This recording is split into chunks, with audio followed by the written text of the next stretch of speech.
بسم اللہ الرحمن الرحیم۔ الحمد للہ وحدہ لا شریک لہ والصلاة والسلام علی من لا نبی بعد، اما بعد فاعوذ باللہ من الشیطان الرجیم۔ بسم اللہ الرحمن الرحیم۔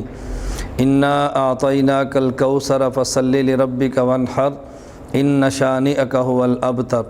اللہم صلی علی محمد وعلی آل محمد کما صلیت علی ابراہیم وعلی آل ابراہیم انک حمید مجید۔ اللہم بارک علی محمد وعلی آل محمد کما بارکت علی ابراہیم وعلی آل ابراہیم انک حمید مجید۔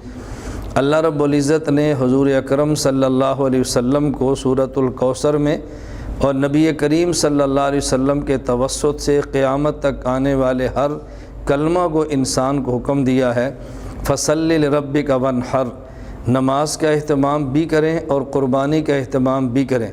لیکن ایک اہم مسئلہ قربانی کے حوالے سے کہ قربانی کن ایام میں کرنی ہے، اس کے لیے قرآن کریم، حضور اکرم صلی اللہ علیہ وسلم کے ارشاد مبارک، نبی کریم صلی اللہ علیہ وسلم کا مبارک عمل اور صحابہ کرام رضی اللہ عنہم مجمعین کی ارشادات اور فقہائے امت کے اقوال فتاویٰ موجود ہیں کہ قربانی کے دن صرف 3 ہیں: 10 ذی الحج، 11 ذی الحج اور 12 ذی الحج۔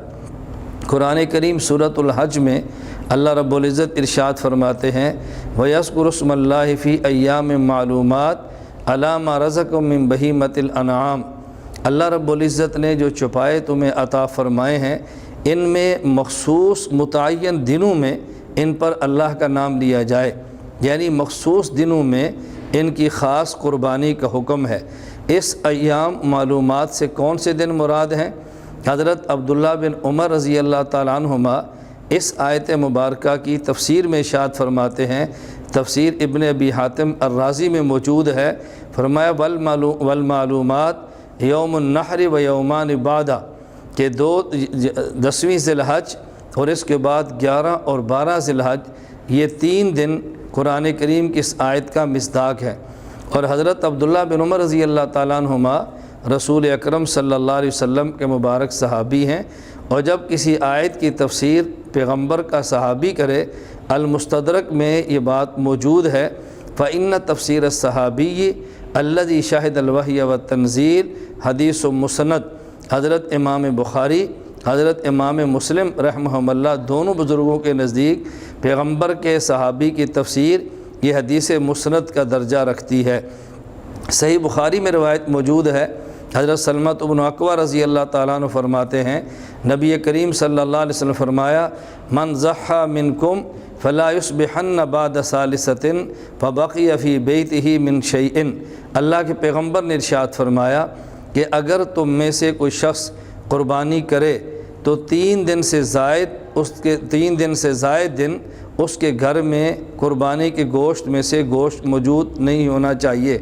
اب اس حدیث سے صاف معلوم ہوتا ہے کہ قربانی کے دن 3 دن ہیں۔ ہاں، البتہ یہ شبہ ہو سکتا ہے کہ جب رسول اللہ صلی اللہ علیہ وسلم نے منع فرمایا کہ 3 دن سے زائد قربانی کا گوشت اپنے گھر میں نہ رکھا جائے، اور ہمارے ہاں تو مسئلہ یہ ہے اگر 1 سال تک بھی قربانی کا گوشت رکھنا چاہیں تو رکھ سکتے ہیں، تو اس کا جواب حدیث مبارک میں موجود ہے۔ آئندہ سال جب قربانی کے دن آئے تو رسول اکرم صلی اللہ علیہ وسلم خود فرمایا، ہم نے گزشتہ سال تمہیں منع کیا تھا کہ 3 دن سے زائد قربانی کا گوشت اپنے پاس نہ رکھنا، اب ہم تمہیں اجازت دیتے ہیں کہ بعد میں بھی قربانی کا گوشت رکھنا چاہیں تو اپنے پاس رکھ سکتے ہیں۔ لیکن یہ اجازت چوتھے روز کی نہیں ہے، بلکہ پورا سال، اور جب تک قربانی کا گوشت اپنے پاس رکھنا چاہیں رکھ سکتے ہیں۔ اس حدیث مبارک سے بھی پتہ چلا قربانی کے دن صرف 3 ہیں۔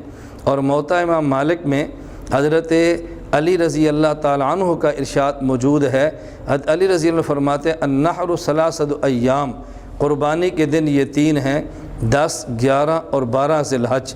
ہمیں بھی اس بات کا اہتمام کرنا چاہیے، قربانی انہی ایام میں کریں جن ایام میں قربانی بنتی ہے، کہیں ایسا نہ ہو اس کے بعد چوتھے یا کسی اور دن قربانی کر کے اپنے قربانی کے مبارک عمل کو ضائع نہ کریں۔ اللہ رب العزت ہمیں شریعت کے مطابق شریعت پر عمل کرنے کی توفیق عطا فرمائے۔ وآخر دعوانا ان الحمد للہ رب العالمین۔